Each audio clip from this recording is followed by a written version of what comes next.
Bienvenue à tous dans ce nouveau numéro de Direct Grand Débat. Le plaisir est tellement grand que de vous savoir très nombreux. Vous nous suivez à travers le monde via Canal+, au 356 et sur d'autres plateformes numériques. Merci de la confiance nous renouvelée.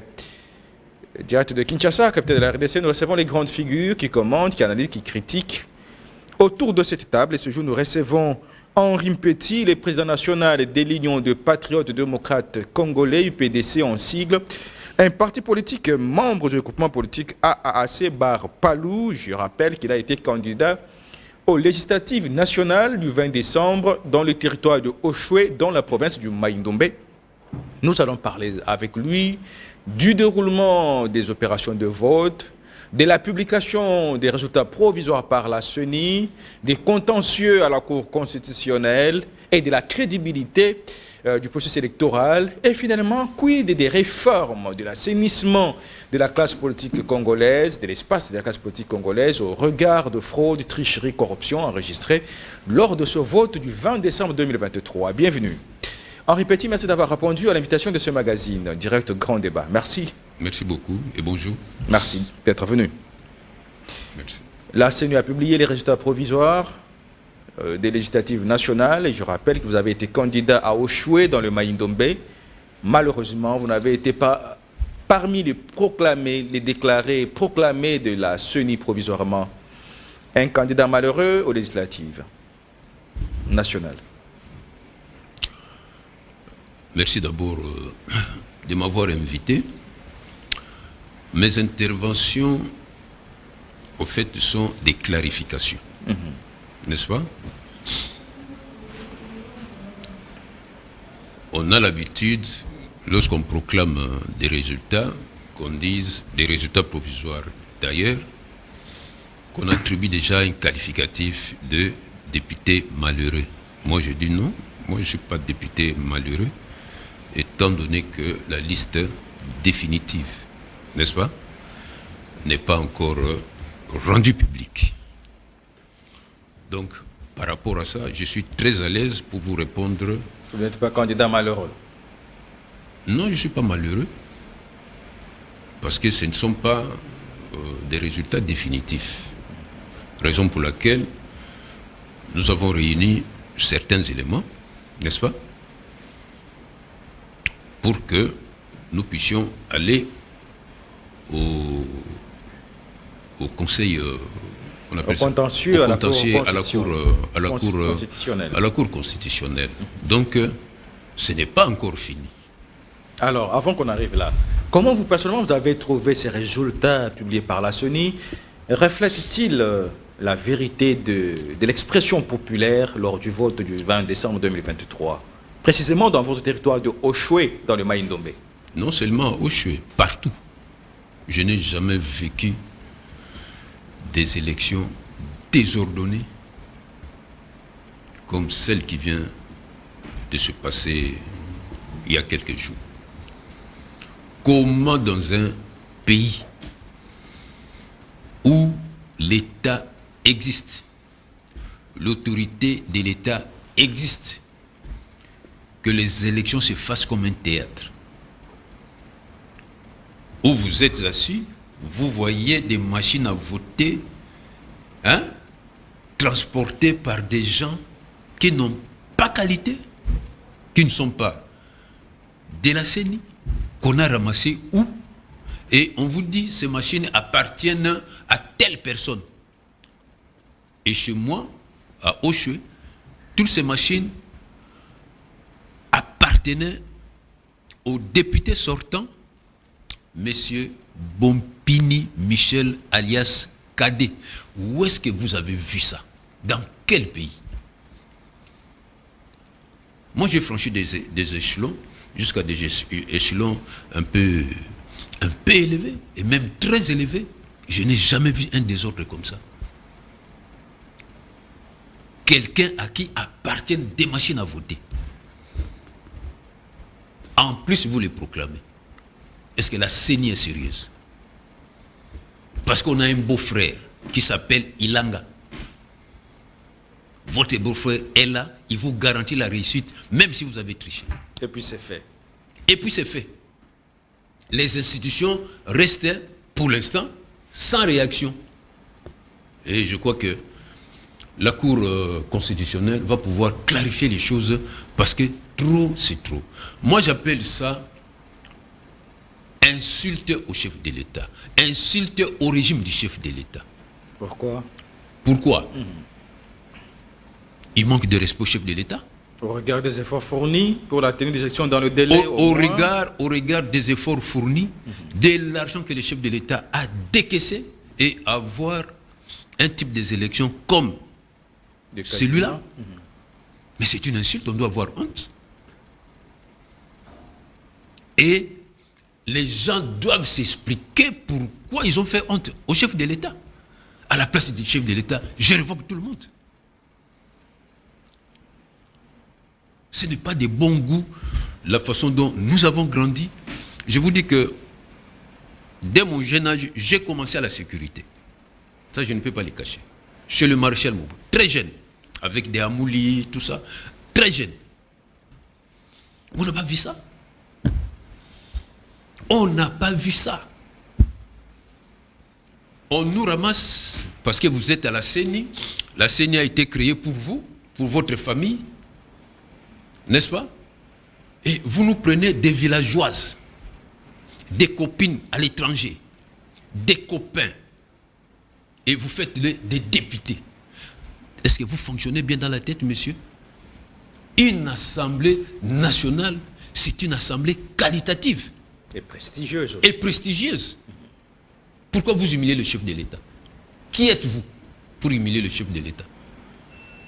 Mais à la place du chef de l'État, je n'aurais pitié de personne au niveau de la CENI. Mais lui-même l'avait dit, qu'il ne travaillera pas avec les fraudeurs. Alors revenons-en un peu, monsieur Henri Petit. Allez-y. Vous avez vécu ce que vous avez vécu. Qu'est-ce que vous avez vécu réellement sur terrain à Oshwe? Je veux que l'on soit dans votre cas, dans un contexte bien défini, qui est Oshwe, qui a été votre circonscription électorale dans les Mayindombe. Et bien que vous avez parlé d'une manière générale que des élections se seraient passées dans des conditions inacceptables selon vous, et que les animateurs de la CENI auraient jeté de l'opprobre sur les efforts du chef de l'État, sur le régime, c'est ce qu'il dit. Mais quel a été le constat selon vous sur terrain à Oshwe lors du déroulement des opérations de vote? Très bien. J'arrive à Oshwe le 25 novembre. Un mois avant la tenue des élections, presque un mois avant la tenue des élections. Je bats ma campagne. Et je ne trouvais aucun candidat sur terrain. Vous savez, 27 novembre. Dès que je suis arrivé à Oshwe, accueil délirant. Pourquoi? Parce que dans les chansons de la population, j'entends dire que je suis Moïse, je suis venu libérer les fils et filles de Oshwe. Exactement. Je suis venu les libérer. De quoi? De l'emprise du député qui est là, depuis qu'il a hérité, n'est-ce pas, la députation auprès de son frère décédé, n'est-ce pas, que j'avais donné à qui j'avais donné tous les moyens pour qu'il devienne député national à Oshwe. Et il est devenu, et en mourant, il laisse l'héritage politique à son frère, qui est jusqu'aujourd'hui. Donc, les deux ensemble, ils font 17 ans de députation, mais sans aucune déclaration politique en faveur d'Oshwe. Mais les gens d'Oshwe en ont marre, raison pour laquelle ils ont réagi violemment, connaissant la CENI qu'il a mis en poche. Ils ont dit, niet cette fois-ci, on nous tue, mais Cadet ne passe pas. Et ils ont fait ce qu'ils devaient faire, n'est-ce pas, pour que cela soit ainsi. Raison pour laquelle, à Oshwe, il n'y a pas eu élection, parce que le 20, il y a eu des troubles terribles à Oshwe. Les images sont là. Les images sont là. Comment voulez-vous proclamer quelqu'un que la population a vomi, et même son propre parti, l'UDPS? Parce que c'était un transfert. Il vient du MCR, il croit se réfugier à l'UDPS, n'est-ce pas, pour avoir un parapluie, moyennant quoi, je ne sais pas, mais nous le savons quand même. Parce que dans ce pays, c'est l'argent qui parle, idéologie, on les met à côté, la réputation personnelle du chef de l'État, on les met à côté, les régimes, la valeur du régime, on les met à côté, c'est l'argent d'abord. Et il a atterri à l'IDPS de quelle manière? Comment justifiez-vous cet atterrissage? Hein? Comment justifier cet atterrissage à l'UDPS? Mais comment justifiez-vous cet atterrissage au niveau de l'IDPS? Lui qui est un terroriste.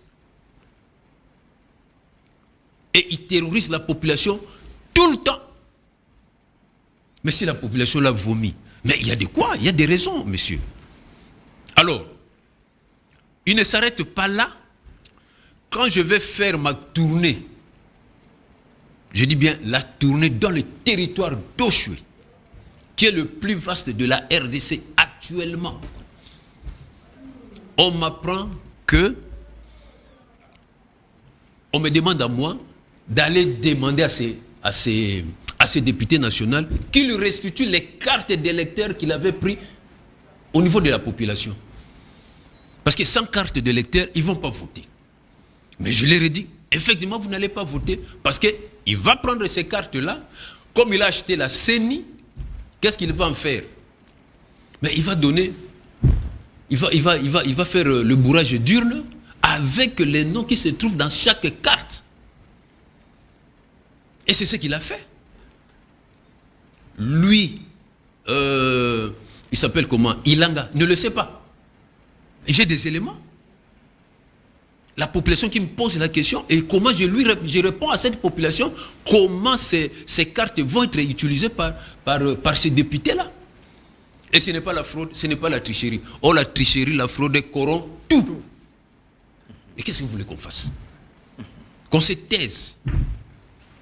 Et on va nous produire des petits messieurs comme ça, des villageoises, des gens rustiques, au niveau de l'Assemblée nationale, qui exigent que les gens soient raffinés. Hein? Des messieurs et des grandes dames, des bonnes dames. Mais c'est quelle classe politique qu'on nous fournit là? Et alors, vous avez été sur terrain à Oshwe, votre circonscription électorale. Selon vous, il n'y a pas eu élection à Oshwe. Mais il y a eu quand même quelqu'un qui a été proclamé élu. C'est M. Kadé.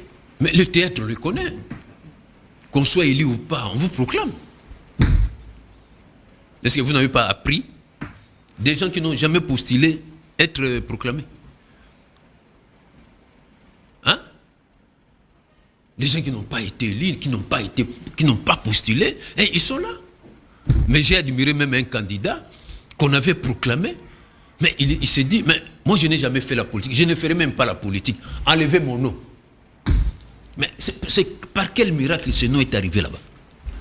On ne travaille pas à la CENI.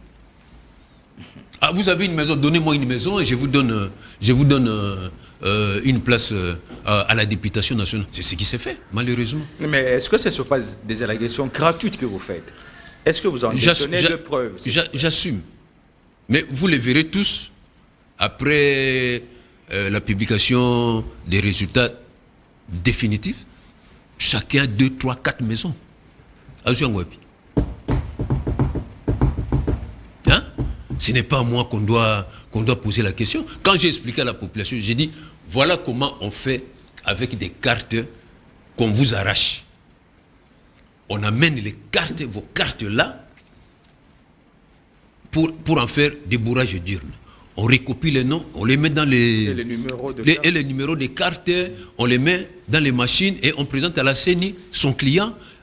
Son client. Allez, ou sa cliente, allez, prenez, voilà les noms que j'ai eu, mettez-moi, allez, publiez-moi 17 000, tout ça. Ah bon? Et vous voulez qu'on avale ça, nous, des gens civilisés, qu'on avale ça? Mais alors, pour autant que vous semblez détenir la preuve, et pourquoi vous ne les avez pas fournis à la CENI, à la commission d'enquête qui a été mise sur pied, qui a finalement abouti à l'invalidation de plus ou moins 82 Quand ils ont fait l'invalidation, ils nous ont appelés. Mais la CENI ne cessait de lancer un appel non, mais ça c'est à quiconque de détenir d'autres preuves, de fournir à la commission d'enquête. Ça c'est du théâtre. Le 21, je suis à Lokolama, je suis arrivé à Lokolama le 19. Et le 20, j'ai vécu un théâtre des cadets à Lokolama avec son équipe. Ce qu'il fait à Oshwe, il le fait à Lokolama, il le fait à Yuki, il le fait partout. Et tout le monde a écrit, heureusement. Tous les responsables, et même la société civile de Lokolama a écrit. J'ai les éléments.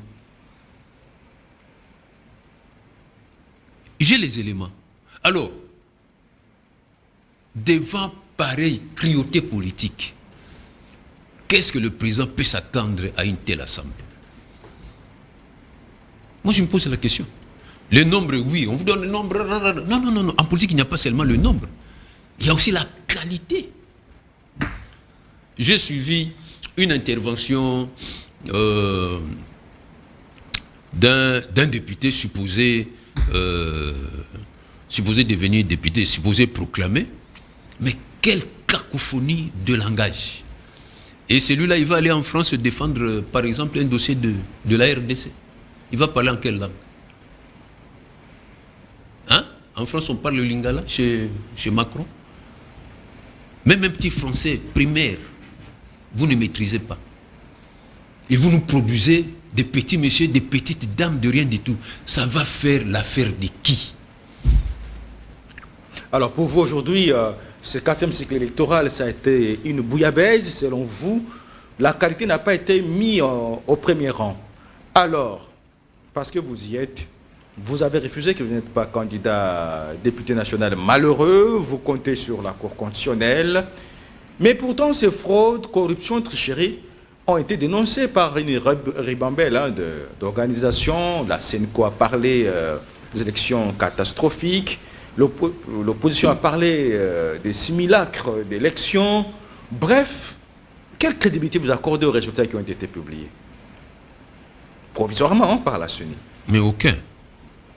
Est-ce que je mâche mes mots? Non. Le même cadet, qui s'appelle Cadet, qui a été élu à Oshwe, qui a été proclamé élu par la CENI. Proclamé élu, moi je mets ça entre guillemets, qui a toujours dit, même si vous ne me votez pas, les feuilles des arbres vont me voter. Est-ce qu'un député peut dire ça? Pendant que je suis à Oshwe, il était aussi à Oshwe, mais invisible. Aucun panneau, aucune effigie à Oshwe. Député national. En fonction. En fonction. Et en plus de l'UDPS. Mais venu de MCR. Mais comme les gens ne l'ont pas voté, qu'est-ce qu'il a fait? M. Kamanda, du jamais vu. Il a envoyé son équipe détruire, incendier le siège de l'UDPS à Oshwe. Les images sont là. Mais il est de l'UDPS. Il est de l'UDPS. Et même à Oshwe, on avait deux l'UDPS, deux candidats de l'UDPS. Vous avez vu ça comment? Vous avez vu ça où? Hein? Deux candidats de l'UDPS. Lui vient d'arriver à l'UDPS. L'UDPS local ne veut pas de lui et la population ne veut pas de lui. Mais vous insistez pour qu'on vous maintienne comme député. Est-ce que vous n'avez pas autre chose à faire si vous n'êtes pas candidat, si vous n'êtes pas député? Mais vous êtes passé par l'université, vous avez fait des années à l'Assemblée nationale, mais vous avez quand même des moyens pour faire autre chose. Laissez les autres cette députation nationale. Et nous sommes là. On nous appelle des Moïse. Alors en répétition, vous êtes appelé Moïse, donc libérateur du territoire de Oshwe. C'est ce qu'ils ont dit. Mais maintenant, devant ces réalités qui sont, devant les évidences, Cadet proclamé provisoirement élu par la CENI, la responsabilité partagée entre la centrale électorale et les candidats qui a été proclamé. Que dire, que faire? Et non, pourtant, non. Vous semblez avoir encore de l'espoir devant la Cour constitutionnelle. Et les preuves pourront être aussi un obstacle pour vous. Vous savez les preuves que j'ai, que je détiens? Parce que la plupart des candidats ont alerté sur l'absence de PV. Je vais vous édifier encore davantage. Normalement, je n'ai pas besoin de preuves. Pourquoi? Le 21 décembre, Ilanga, bienvenue, vice-président de la CENI, atterri à Oshwe avec un hélicoptère. Il est là-dedans, dans l'hélicoptère. Qu'est-ce qu'il n'avait pas entendu de la population d'Oshwe autour de l'hélicoptère? Qu'il parte, on lui demande de partir, de prendre son député à lui, ainsi qu'un colonel de la police qui s'appelle Sogo Yogo. J'assume la responsabilité de citer son nom. C'est avec lui qu'on organise la barbarie et même la tuerie à Oshwe. Mais pas un seul service de l'État de sécurité qui mette la main et sur le député et sur le colonel en question. Vous avez vu ça où? Est-ce qu'ils sont devenus propriétaires d'Oshwe? Même le chef de l'État n'est pas propriétaire de l'État. Les gens doivent le savoir. Il n'est pas propriétaire. Il est président de la République, il est chef de l'État, mais il n'est pas propriétaire de la République, ni propriétaire de l'État. Ilanga n'est pas propriétaire de la CENI. Je pense qu'on fait beaucoup de confusion là-dessus. Au président de la République, la population peut demander des comptes au chef de l'État. Et vous de la CENI, on ne peut pas vous demander des comptes. Mais j'ai l'impression que l'État n'existait pas. Nous avons travaillé à Kinshasa pour rien. À l'intérieur, l'État n'existait pas. On doit faire un effort pour que l'autorité de l'État revienne, pour que les terroristes comme les cadets ne puissent même pas faire apparaître leur bout de nez dans les institutions. Et il me connaît. Son grand frère, c'est moi qui l'ai fabriqué comme député à Oshwe. Mais il n'a rien amené, rien apporté à Oshwe. Et il prend l'héritage de son grand frère. Il fait la même chose à Oshwe. Tout en menaçant les gens que lui ne dort pas au cimetière pour rien. Mais qui vous a demandé d'aller au cimetière? Pour dormir là-bas, pour avoir le pouvoir. Mais il y a quelque chose qui ne fonctionne pas, monsieur. Et alors, pour autant que vous le dites... Hein? Pour autant que... Donc, je n'ai pas terminé. Ilanga arrive, on lui fait le rapport sur la tricherie. Est-ce qu'il en a fait cas? Mais on n'est pas à la CENI. Je suis passé chez vous dans une émission avant même d'aller... Avant la tenue des élections. Avant la tenue des élections. Qu'est-ce que j'avais dit? J'ai dit, nous allons aux élections, mais je ne suis pas pour le système CENI. Parce que le système CENI génère des contentieux, n'est-ce pas? Génère le gaspillage de fonds, de l'injustice.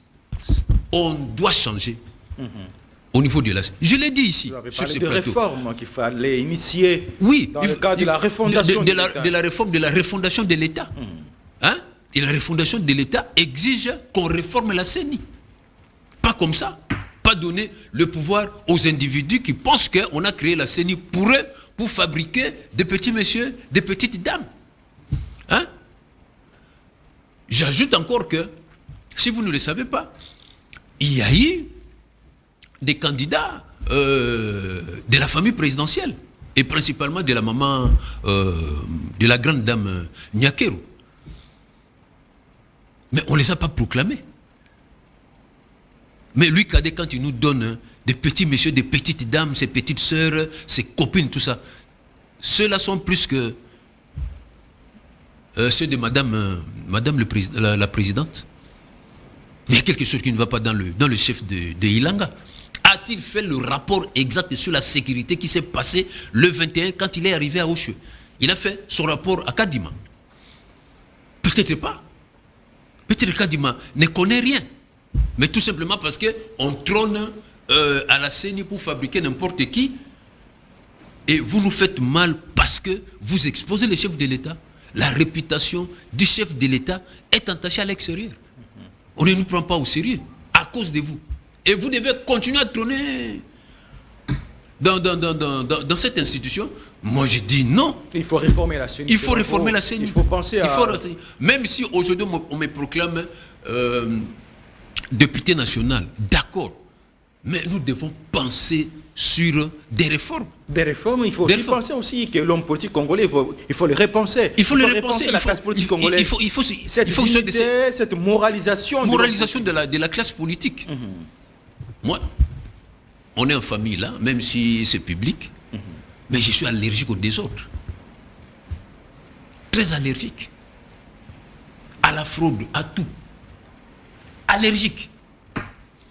Et j'ai toujours demandé au chef de l'État, comme les Congolais pensent que le fait d'avoir un cœur de papa, mais ils en abusent tellement trop, il faut quelquefois arrêter. Il faut avoir votre bologie à vous, ou bien votre mandikala pour mettre fin à cette démence-là. Parce que trop, c'est trop. Faire ce qu'on a fait là pendant les élections. Non seulement à Oshue, le même Ilanga a agi à Koutou. Le même Ilanga a agi de la même façon à Mouchi.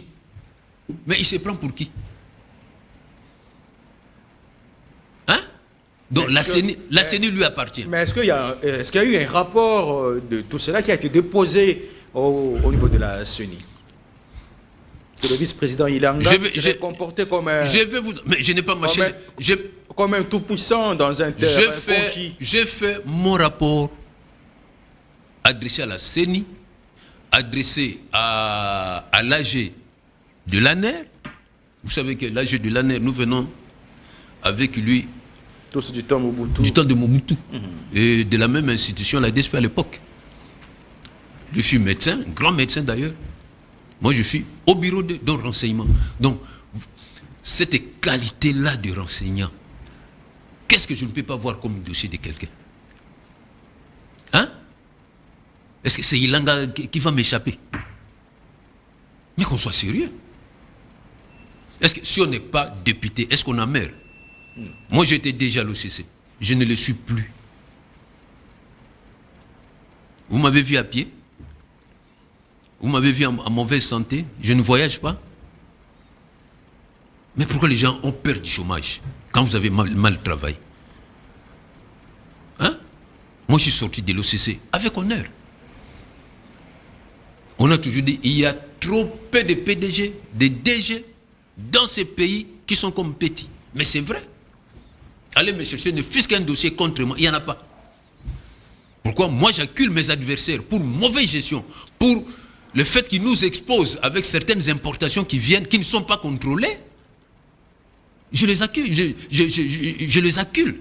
Pourquoi vous faites ça? Vous nous mettez en insécurité. Et je fais souvent rapport au CNS. Parce que je suis expert là-bas aussi. Des grands messieurs comme nous, on doit nous traiter comme ça par des petits messieurs qui sont là-bas, que je viens de citer là. Alors, mais ce n'est pas possible. Tout simplement parce que il est beau-frère de l'autre. Est-ce que parce que vous êtes frère de l'autre, vous devez sacrifier? Par conséquent, la République appartient à l'autre. À l'autre. Mais est-ce que c'est pour cela que vous devez sacrifier des gens pertinents qui peuvent aider les chefs de l'État à s'en sortir sur le plan sécuritaire, sur le plan financier, sur le plan de gestion des entreprises? Mais qui êtes-vous, messieurs? Donc, je suis sûr qu'il n'a pas donné rapport à Kadima. Alors, il n'a pas donné rapport. Ilanga, le vice-président de la CENI, selon vous, qui aura patrouillé les élections à Oshue, où vous avez été candidat à la députation nationale. Mais pendant ce temps, la CENI a publié les résultats provisoires. Alors, les carottes sont cuites pour vous? Oh, mais qui vous a dit ça? Vous avez de l'espoir à la Cour constitutionnelle. Voilà. Ma lutte, ce n'est pas nécessairement d'être député national. N'est-ce pas? La configuration d'Oshue, aujourd'hui, du territoire d'Oshue, fait de lui le premier territoire sur le plan de l'étendue. Mais on nous a toujours appris, par exemple, que c'est un territoire sous-peuplé. J'ai dit faux. Qui a dit ça? Ngokos. Et qui maintient ça? Son jeune frère. La cartographie que vous avez donnée à la CENI, est-ce que c'est une cartographie qui respecte la population d'Oshue? Le secteur de Kangara, à lui seul, peut donner 2 députés. parce que c'est surpeuplé. Et les 3 autres secteurs, ça peut nous donner combien? 1 ou 2. Donc nous sommes entre 3 députés et 4 députés.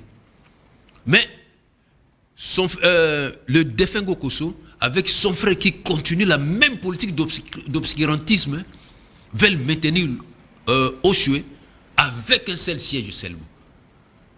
Moi, j'ai fait la tournée. Je ne les ai pas vus. J'ai fait la tournée et partout mon parti est implanté. Et je suis le seul à Oshwe à avoir un parti politique, s'il vous plaît. Mais on me respecte là-bas. De quelles 17 000 voix on nous parle ici? Vous la CENI. Ça vient d'où? Ah, peut-être des cartes qu'il avait volées, qu'il avait arrachées. Mais ça ne s'appelle pas aussi tricherie? Hein? Sans compter les machines à voter qui se sont promenées comme des oiseaux en l'air, partout. L'insécurité. Non. On doit être sérieux. Tout simplement sérieux. Je demande seulement qu'on soit sérieux. À la CENI d'être sérieuse. À la CENI. Et à la classe politique d'être sérieuse.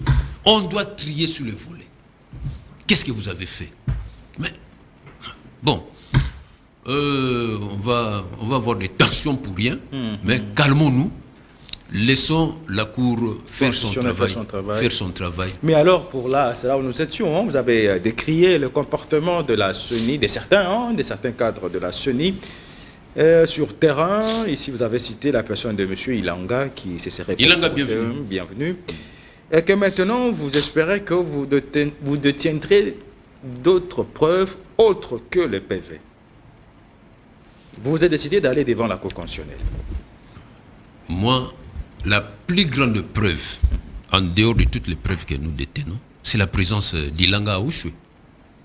Le chef de terre d'Oshwe est entré dans l'hélicoptère pour lui dire: est-ce que vous entendez ce que la population dit dehors? Oui. Donc prenez votre député, amenez-le à Kinshasa.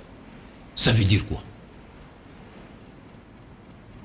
Pour un responsable, s'il se respecte, ça veut dire quoi?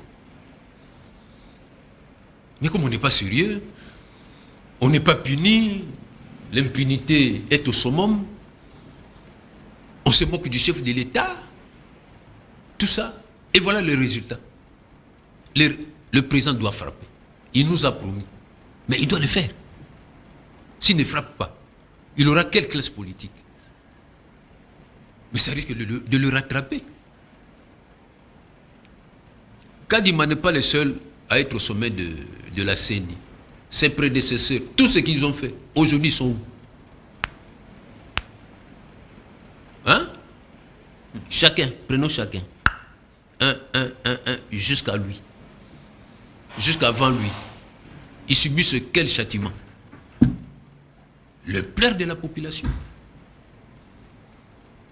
Hein? Si on est juste, on perd quoi? Si on est seulement juste. Hein? Si on est seulement juste, on perd si on est quoi? seulement, qu'est-ce qu'on perd? On ne perd rien.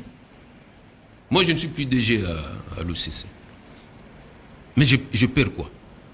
Mais au contraire, quand on parle du bien de moi, même de mes enfants qui sont là-bas, ah, c'est ton père qui nous a donné tel salaire. C'est ton père, grâce à son salaire, que nous sommes devenus des messieurs, des dames à l'OCC. Mais même si j'avais faim, ces éloges-là font que je sois réconforté. Mais réconforte. Mais qu'est-ce que les gens veulent? Toujours de l'argent, de l'argent, de l'argent. Je ne sais pas si c'est un bon moyen de chercher de l'argent. Parce qu'Henri Petit, vous avez ouvert une parenthèse ici. Vous avez dit que vous avez travaillé depuis feu président Mobutu. Vous avez travaillé au renseignement très jeune, oui, à la DSP. Alors, comment vous avez jusqu'à aujourd'hui... Quel est votre point de vue sur l'évolution de la classe politique congolaise, de l'homme politique congolais? Je ne cesserai de le répéter. Mobutu était très raffiné. Et nous, quand on nous voit, Mais vous savez, un jour, je suis avec tous les amis de la crème politique. On parlait d'un dossier. Et vous connaissez mon sérieux. Il dit: Petit, Vous savez que nous avons peur de votre sérieux. On a peur de mon sérieux. On n'a pas besoin des hommes sérieux. Je crois que c'était le message qu'ils m'ont donné. Nous avons peur de votre sérieux. Nous avons peur de votre sérieux. Mais si on n'est pas sérieux, vous amenez le pays où? Hein? Avoir peur parce que... sérieux. Avoir peur parce que quelqu'un est très sérieux. Ça vous fait peur en quoi? Il va vous empêcher de voler? Il va vous empêcher de tuer? Il va vous empêcher quand même de... avoir un minimum de médiocrité, par exemple, à la limite. Hein. Bon, c'est là où j'ai compris que le Congo évoluerait qu'avec un certain minimum de médiocrité. Hein, des médiocres à la limite. Quand vous êtes sérieux, vous êtes... Ils ont eu peur de votre sérieux. Mais j'ai toujours été très sérieux. Et voilà, c'est ce qu'ils ont dit. Ils avaient peur de votre sérieux. Puis vous êtes très sérieux, mais quand vous venez même ici, il faut parfois rire, tout ça. Devant les dossiers sérieux, moi je dois rigoler. Mais vous venez d'où? Et alors, de Mobutu à aujourd'hui, comment vous... J'en viens. Si Mobutu est parti, c'est parce que les dernières années, il s'est entouré des siens uniquement. Des Ngwandi, des gens de l'Équateur. Tel quota, il faut donner aux gens de l'Équateur. Mais et les autres? Mais vous entretenez l'animosité de votre propre régime. N'est-ce pas? Et on devait s'attendre qu'à ça. On fait peur au chef de l'État. Non, ne prenez pas celui-là, parce que. Et souvent, moi je dis, le chef de l'État doit se dire que tous ceux qu'on accuse, parfois ce sont des meilleurs. Il doit les savoir. Accusés par les faibles. Nous, par exemple, on a peur tout simplement parce qu'on est sérieux, on amène des dossiers sérieux et on veut des solutions sérieuses. Mais c'est ce que le chef de l'État doit chercher à avoir d'abord. N'est-ce pas? Mobutu avait tous les défauts, sauf l'incompétence. Ça veut dire... On est compétent. Tout ce qu'il a laissé là, les nous, tout. Toute la lignée Mobutu, la lignée. Compétence, du régime Mobutu. Compétence indiscutable. On a plein de dossiers. Il avait fait les bons castings. Bon casting. Et jusqu'au moment où il s'est séparé avec la population, et quand il a fait sa consultation populaire, et c'est là où on lui avait craché des vérités, hein, des injustices de ces... Alors moi je n'aimerais pas que le président Fachi tombe dans ce piège-là. Alors aujourd'hui, comment voyez-vous la prochaine législature à l'Assemblée nationale? Comment voyez-vous la configuration de la prochaine Assemblée nationale? Non. Prochainement, il n'y aura pas d'élection. Ça veut dire? Mais on doit travailler pour que la CENI ne puisse plus exister. En lieu et place? En lieu et place, je vous ai parlé du modèle que j'avais proposé. Les tirages au sort. Les tirages au sort. Les tirages au sort, ça ne permettra plus aux gens comme des Ilanga de prendre leurs sœurs, leurs frères, tout ça. Et ça sera impossible. En direct sur la chaîne nationale. Hein? En direct sur En direct, on suit les tirages au sort à partir de la RTNC ou bien vos chaînes là. C'est comme ça. La CENI, on n'en parle plus. Mauvais exemple. Et je rappelle aussi que vous êtes des unions sacrées. Est-ce que ces résultats ont créé des frustrations chez les unions sacrées? Oh, mais vous venez d'où? Mais je vous dis, c'est grave. Qui est content? Dis-moi qui est content des résultats. Puisque tout est faussé, tout. Moi, je propose même qu'on arrête la proclamation parce que tout ce qu'on dira là, c'est faux, archi faux. N'est-ce pas? La tricherie corrompt tout. La fraude corrompt tout. Mais le terme est suffisamment compréhensif, monsieur. Hein? Tout ce que nous recherchons, c'est... Vous savez, à l'époque du ministre de l'Intérieur, Adolphe Loumanou, je le salue avec maman Véro, qui m'ont toujours bien accueilli, s'ils m'appellent là-bas chez eux. Ce qui vient de se passer à Oshwe, j'ai dit au ministre Loumanou de l'Intérieur, j'ai dit, ministre, il y a un problème à Oshwe, tel, les gens de la CENI font du désordre là-bas parce qu'ils ont été corrompus. Ce n'est pas aujourd'hui qu'on a commencé à corrompre la CENI. La CENI est aussi corrompue. Mais c'est le nid de corruption. Les ministres étant patriotes, qu'est-ce qu'il a fait? Il envoie l'hélicoptère pour évacuer un certain junior qui était là. CA, c'est-à-dire chef d'antenne Oshwe. On l'a évacué. Et aujourd'hui, ça peut se faire encore. Il faut avoir des ministres qui ont un charisme. Donc pour vous, aujourd'hui, il y a du recul. Recul de 100 ans. Donc je ne demande qu'au chef de l'État de pouvoir racheter l'État pour restaurer l'autorité de l'État. Et moi qui parle là, je suis de son service. Ça veut dire? Hein? Je suis de son service parce que je dépends du Conseil national de sécurité, du Conseil spécial. Vous comprenez? Hein? Et quand on dépend du Conseil spécial, qui est d'ailleurs mon professeur, je le salue en passant, ça veut dire quoi?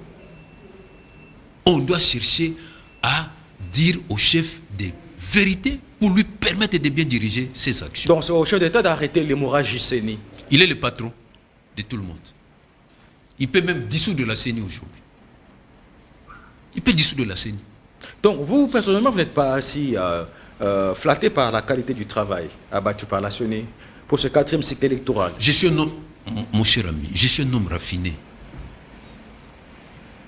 Hein? Je suis un homme raffiné. Comme de l'or de Kurumoto qu'on allait raffiner à Neuchâtel, en Suisse. N'est-ce pas? Hein?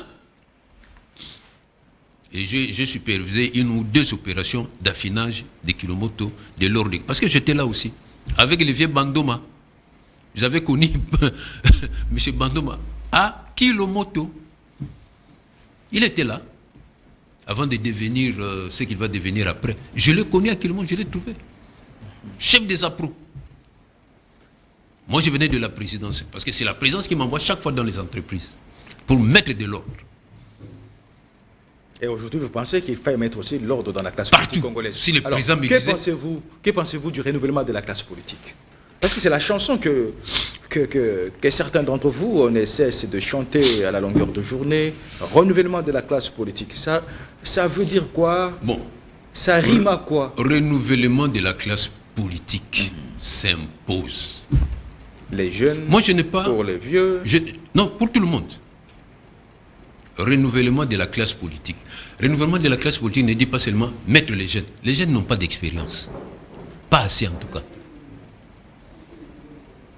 Hein? Vous prenez certains mandataires qu'on avait nommés. Pas d'expérience. Vous croyez que ça réjouit les gens de cette entreprise-là, de ces entreprises-là? Formation nulle. On ne connaît absolument rien. Vous savez, je donne toujours l'exemple du maréchal Mobutu. Niwa jusqu'à sa mort n'est pas devenu ministre. Pourquoi? Il fallait le former dès le bas âge, petit à petit, jusqu'à ce qu'il a acquis la majorité. Et il pouvait devenir ministre en ce moment-là. Mais pas comme ça. Du coq à l'âne. C'est dangereux. C'est très dangereux. Moi, je crois que si on était des conseillers du chef de l'État, beaucoup de choses auraient changé. Mais nous les conseillons à travers certains chefs que nous avons. Pour vous, les chefs mal entourés?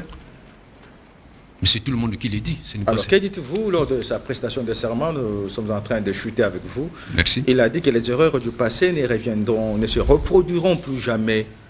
Comment voyez-vous Félix Tshisekedi dans ses seconds mandats?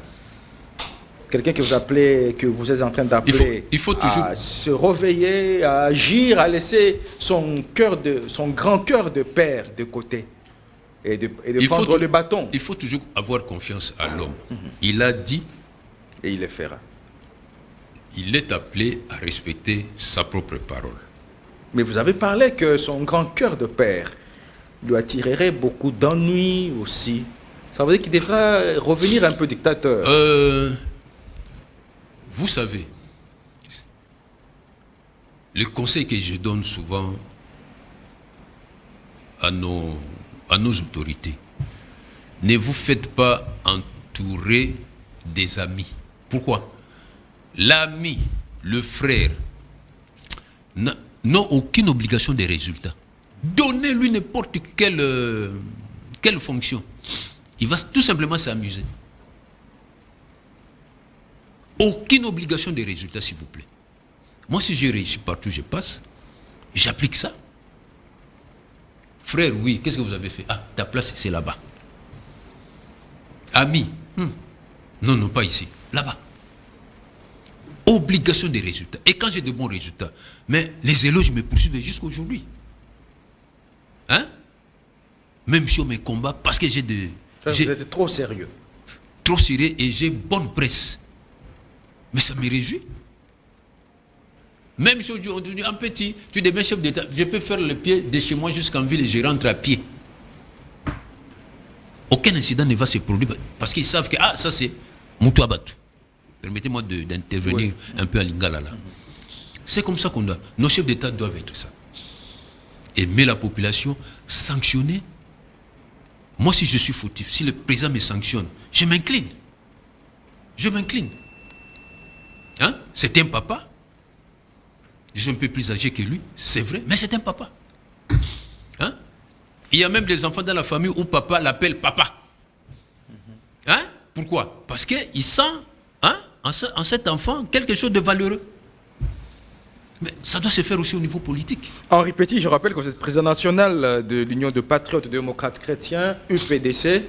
Vous êtes membre d'un parti politique qui est membre de regroupement politique AAC Barpalou. Vous avez été candidat député national à Oshwe dans le Maïndombe. Vous êtes de l'Union sacrée de la nation. Nous sommes en train de vouloir nous séparer d'avec vous. Quel message avez-vous? Non. Le message que je donne, je demande au chef de l'État de prendre le courage entre ses deux mains pour sanctionner sévèrement les gens de la CENI qui ont organisé son déshonneur, n'est-ce pas? Et qui ont terni l'image du pays et l'image du chef de l'État. Parce qu'ils pensent que le chef de l'État aime ça. Et il est dans ça. Nous nous disons non, le chef de l'État n'est pas dans ça. Vous les trompez et il doit se réveiller pour sanctionner. C'est tout ce que je demande au chef de l'État. Henri Petit, nous vous remercions d'être venu. Merci beaucoup.